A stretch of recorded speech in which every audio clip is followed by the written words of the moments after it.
Today I'm going to teach you guys how to play Magneto like a one above all rank with in-game examples. Magneto is a top 3 Vanguard in the game. His playstyle is a defensive sponge for your DPS and healers, and if your damage blocked isn't looking like this by the end of the game, you're playing him wrong. Magneto is a 2-star difficulty character. Now let's quickly go over his simple kit. Up first, we have Magneto's left click Iron Volley that deals 40 splash damage depending on proximity to the shot.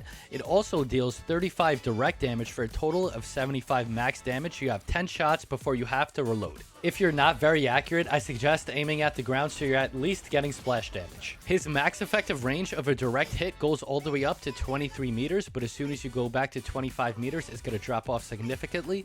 You can hit shots all the way up to 28 meters due to his 3-meter splash radius. So then Magneto's optimal range is to be played at 23 meters here in front of your DPS and support. He is not a brawling Vanguard. Do not get up close. He is very slow and cannot deal with brawling characters, so make sure you're playing at a range. The 3 rings you see on Magneto's back here are used for his right-click mag cannon that has infinite range, does 90 damage with 3 rings, and has 6 meters of knockback. His mag cannon knockback will save your life against those pesky DPS characters. Here I use it against Wanda, and it allows me to back up into my heals. Here I save my teammate by literally taking Psylocke out of her shift animation.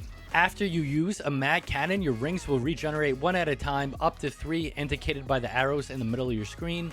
1 ring is going to do 40 damage with no knockback. 2 rings now is going to do 65 damage, but also with no knockback. So unless I'm about to die or someone's on one shot in their back line, I do not like to use 1 or 2 rings. It is very critical to be able to get these brawling characters off you and get back into Magneto's range. Up next, we have his Iron Bulwark Bubble. It lasts for 2.5 seconds. It could take up to 300 damage, and it takes 12 seconds to recharge. It's also great to use against single-hitting projectile ultimates, such as Iron Man's Maximum Pulse, even though it does do 30 damage. It also just completely shuts down Wanda's ultimate, one of the most annoying ultimates in the game. The cool thing about the bubble is that you could give it to one of your teammates and now they're safe for 2.5 seconds. I usually bubble a fellow DPS or tank getting way too aggro in the enemy back line in order to recharge my rings. I'll explain what that means in a second. It does also protect against melee characters, but for a very short amount of time.